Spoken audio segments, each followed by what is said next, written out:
Time now for Consumer Confidential with KTLA 5's David Lazarus. Okay, what's going on here?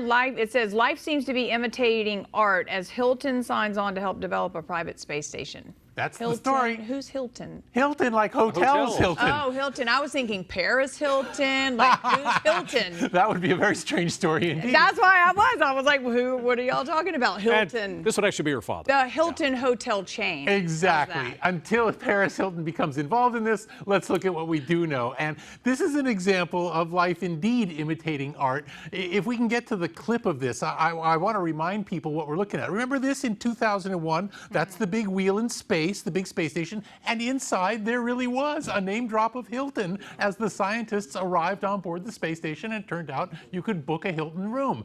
Now, in real life, Hilton has signed on to design the astronaut quarters for a private space station called Starlab that's expected to be in orbit by 2027 at the earliest. Hilton will also look into how different ways that the facility can be used to bring space tourists aboard as well. Well, certainly very few companies understand hospitality the way Hilton does, but the notion of a major hotel chain getting involved in this capacity, I find it fascinating. There's 4 different private space station projects in various stages of development at the moment. The Starlab one seems to be one of the more promising because Lockheed Martin is involved in bringing that on board. Obviously, the aerospace giant knows a thing or two about all of the electronics and mechanics involved, but the idea that you would bring Hilton in to design the amenities, that's very intriguing, not just for the astronauts, who obviously will have a fairly comfortable stay, but the idea of promoting it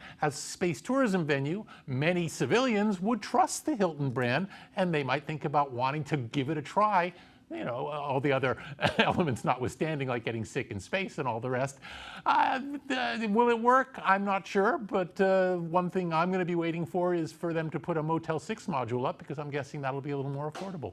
Are they going to be the little liquor bottles in the refrigerator? Exactly. Mini bottles. Right, they're a little mini bar, right.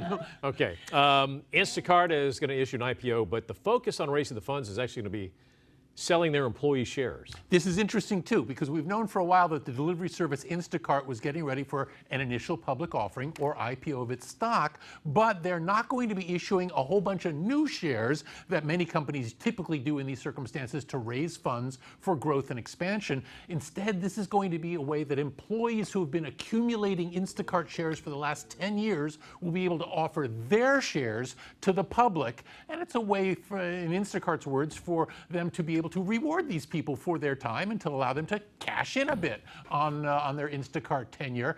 And that might be the case, but you can also see how this could backfire as well, because all the companies that thrived during the pandemic, and Instacart is certainly one of them, have since struggled as people started getting back into real life. So it's likely that these shares are probably not going to retain a lot of value.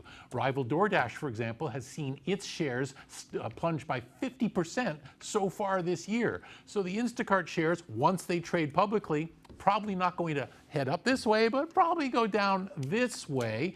And this would also give some of the employees who've been sticking in there for quite some time a chance to plan their exit strategy. So I'm not sure this is the smartest move. I don't know about you guys. I made good use of Instacart early in the pandemic.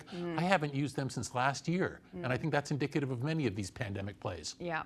I've used it once, I think, recently. All right, so let's talk about Airbnb. In some locations, you may have to do chores. Chores, indeed, on top of cleaning fees. And that's the thing. The Wall Street Journal reported this trend that even though some hosts might charge cleaning fees of up to $375, most are lower than that, but you charge the cleaning fees and you're going to bring in a crew, they're going to clean the house for the next guest that comes. But according to the Journal, some hosts also require guests to perform chores before they're leaving.